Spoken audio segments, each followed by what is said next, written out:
reminders about no live streaming. Please on mute until you ask your question. Claude Felton will be moderating today's session, so at this time I'm going to turn it over to Claude and to Coach Smart. All right, thanks everybody. We'll ask Coach Smart for some opening comments, and then we'll go to your questions. Coach? Yeah, I'll open with a quick comment about Richard LeCount and his situation. Obviously, thoughts and prayers go out to his family and Richard. I was updated by Ron. He was moved from an ICU room to a regular room, which was a good step, good news. Thoughts and prayers are with him and his family. He's got wonderful parents, and we've been in communication with those guys, and they've been up here, been able to be with him during this time. So I know our team sent a bunch of messages, video messages and things like that to him yesterday, and we're all hopeful and expecting a full recovery. So with that, I'll move on to Florida. Dan's done a great job there with their team, preparing those guys. They are high-powered. They've got a lot of really good skilled players, an experienced quarterback who can throw and catch the ball really well, and got a really good unit, good team.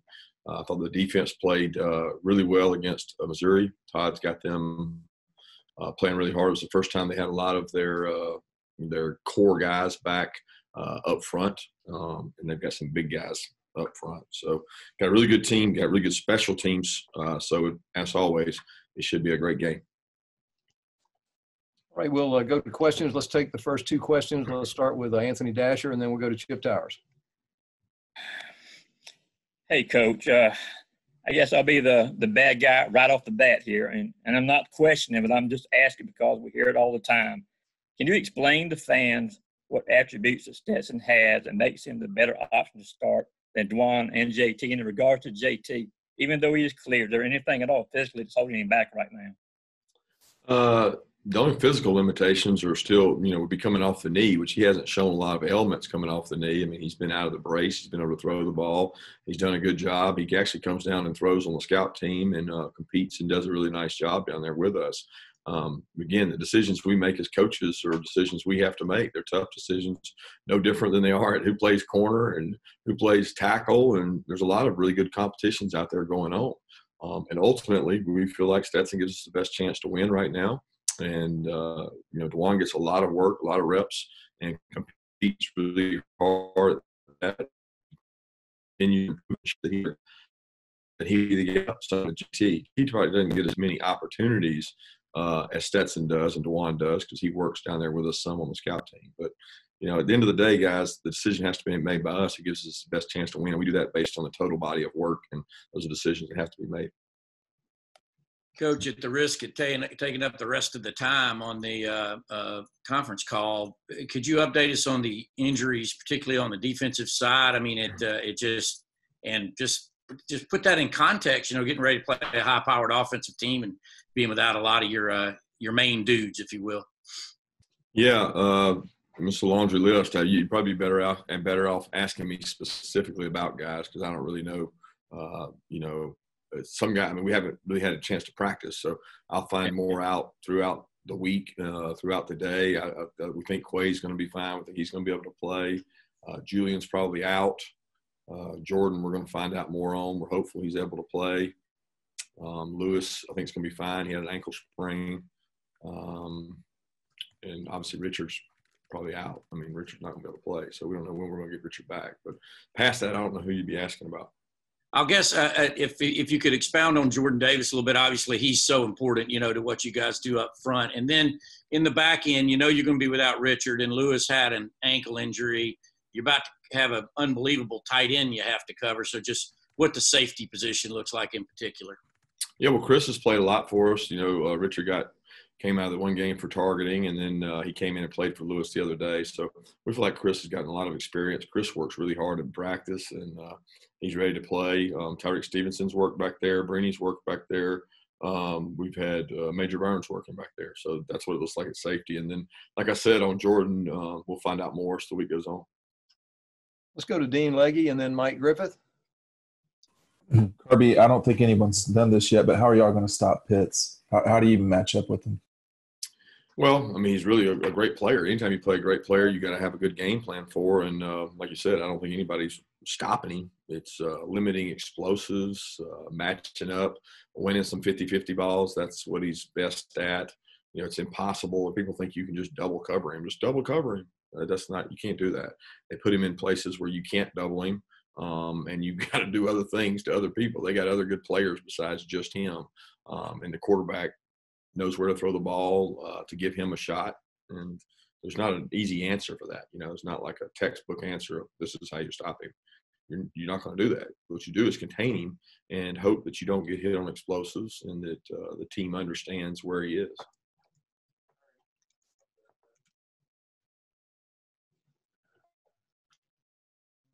Mike Griffith. Some specifics on injuries. I'll follow up here.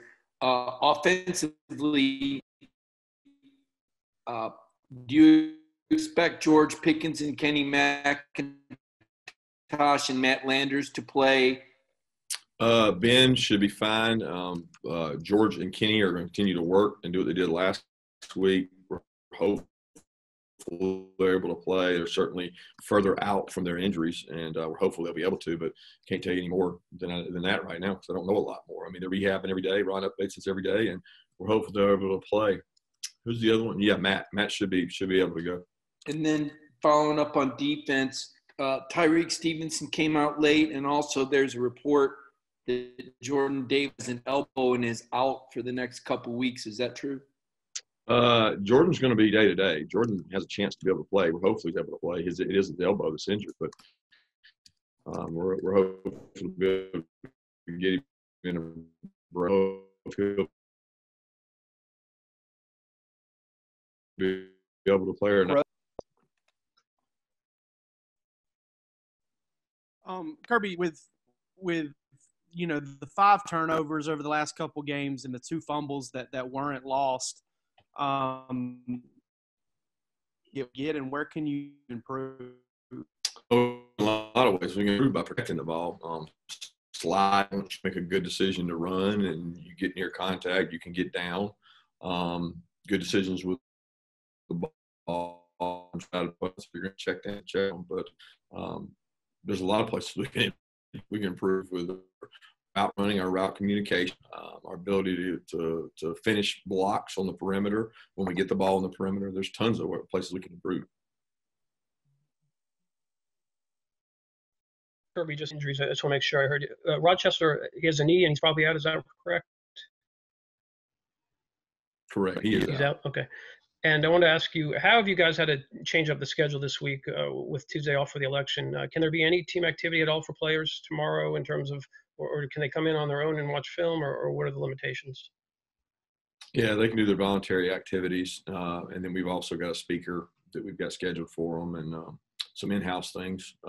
We were able to do a little bit of stuff yesterday in terms of walk through, we get back from Kentucky till pretty late in the afternoon, and we're able to do some things yesterday, just really light, not a real full-fledged practice. So we'll practice today and practice Wednesday, and Tuesday we'll have a speaker. And let's go to Seth Emerson and then Brandon Sudge. Kirby, what's the overall effect of these defensive injuries? You guys have deep for a while, and that's the strength. How does this affect the depth as you have more guys limited or out? Well, it certainly affects you. I mean, you don't have as many guys available, so it limits your availability and your ability to play more players in terms of that. But at the end of the day, we got a lot of guys who practice who don't get the opportunity. And I look forward to seeing them play, to be honest with you. That's what they came to Georgia to do, to play in some of these big games. And we'll have some guys that have to step up, play more snaps, put a greater burden on some of the guys that are already playing, probably play more snaps in regards to that. But, I mean, everybody in the country is going through that. It's something that you go through when you play this kind of schedule. You're going to have injuries. We've been very fortunate so far in terms of COVID, and we hope that continues because that could limit us even more. And these guys are competitors, and I don't know how it's going to affect things because a lot of it depends on what we're having to defend. With Florida, they've got a very versatile attack. They can be many forms of offense in terms of vertical passing game, screen passing game, Kadarius Toney, run game. They got good backs, thick, heavy backs that run the ball, and a big offensive line to do it with. Hey, Kirby, a couple of quick questions here. In terms of Richard, how like devastating of a moment is that to hear the news that a starter and a player that you've had on your roster for all these years is in a motorcycle accident? And then also in terms of the election, do you feel like it's a good idea? Like, are you in favor of the NCAA's ruling to have practice and team activities off? Yeah, I'll open with the Richard piece. It doesn't matter, what kind of player he is. It's one of our players, one of our family members, and when you get news like that, it's crushing. It's disheartening. It just makes everything flash before you. All the experiences I've had with him, and it was a scary moment. It was a very serious crash, and he's very fortunate to have his helmet on and to be where he is now. He's very fortunate, according to Ron and the doctors, considering what most people have when they have one of those kind of motorcycle accidents. So certainly it was scary for our team, for everybody in our family, everybody in the organization. It's really scary for him and his family. So it's make you hug your kids a little more at night for sure. In terms of the NCAAs, the decision was made a long time ago, and I think they didn't realize how proactive these athletic departments would be in terms of, number one, registering student athletes to vote and getting them to vote. We think we have over 90% of our guys have already voted. So our guys have done a really good job. The few that haven't would be because they were registered already back home, or we had some guys who weren't here when we went and registered, and they may not have gotten registered yet. But, we got over 130 players, and I think we got less than 9 who haven't voted. So the intent was to give them the ability to go do that. Well, it's unique now that it was such a point of emphasis for our athletic department, and our athletic administration did a great job of selling to get 100% of our student athletes to vote, that we've almost done that. So that tomorrow will be more of an opportunity for them to work on other things, academics, to clear their mind, to, for whatever they want to do, to be honest with you. But we're going to have a speaker for it. And it's not whether I'm for it or against it. That's not what's important. What's important is, did our kids have an opportunity to vote? And that's what's important. Let's go to Esther with the red and black, and then we'll go to Charles Odom. Hey, Kirby. First, wanted to ask, have you seen or heard anything about the fight that was right before halftime at Missouri, Florida? And I wanted to know, do you use moments like that as like cautionary tales for your team? And how do you keep people calm and remind them, like, you don't want to go out there and throw a punch and get ejected or anything like that? Just kind of how do you keep calm and remind them that these are serious things that you can't do? And did you know about the other incident? Yeah, I was aware of it. I think I was coming back from the hospital with Richard when somebody texted me or somebody sent a video of it. To be honest with you, I haven't seen much of it since then, because it's been a whirlwind since our game with Richard, and the sped up pace of this week. Hadn't had time to really get enamored with it or think about it. It's not really pressing for us. Obviously, it's a teaching moment for all of us, but it concerns me every time a player gets tackled on the sideline or gets close to the sideline of an altercation between two teams that are heated rivalries breaking out. But they all know. Dan knows, and Eli knows that you can't have that. They understand that. They know, and you got people within your staff that try to prevent those things from happening, and we don't want them in the SEC. And you got to go do a good job. But it could happen to any program in the country, and you don't want that. When the Kentucky game was pushed back a week, and you knew you had this NCAA, voting off day coming up, did you use any of that unscheduled off week to look ahead to Florida? Well, we looked at everybody during the off week that we play after Kentucky. So for us, our traditional off week is we have 3 days. We take the final opponents, we watch them. We say, all right, who does something that we don't see? If they do something our offense does, we see it every day. So what's the point in doing it? If we see something that we don't see, then we got to work on it. So along with Florida, South Carolina, Mississippi State, Missouri, I mean, Vanderbilt, all those teams, we went through them, and we did some work on those teams. And then towards the end of the off week, we worked on Kentucky. All right, let's go to Zach Klein and then Mark Schleybaugh. Hey, Kirby, you always talk about the men on your squad being an extension of your family, and their safety is the utmost importance to you. Moving forward, we think about banning motorcycles or mopeds, scooters for guys on your roster? No, I mean, I haven't really thought about it. I think making good decisions and choices is important.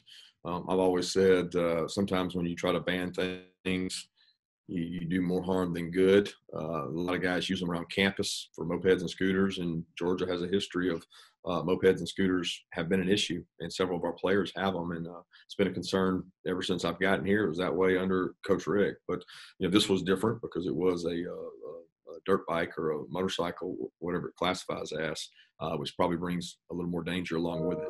But not a lot of our guys have those. Thank you. Mark Schleybaugh, do you have a question?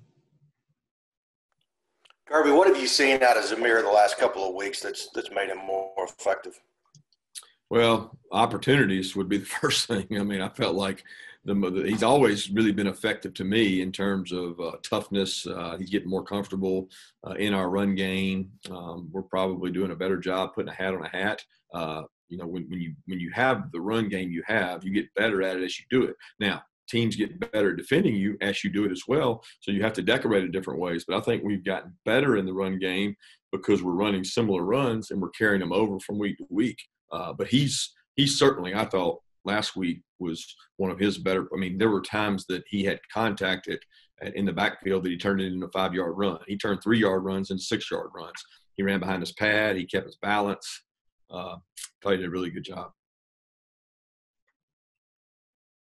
Let's go to Jeff Schultz and Mark Bradley. If you have a question. How aligned are you, you and Todd Monken aligned in terms of, quarterback picking order? And him being the offensive coordinator, how much autonomy does he have to say, look, I think this guy's better than this guy and this guy should start? I would say he has total autonomy when it comes to offensive decisions in terms of selecting what we carry into a game, play calling.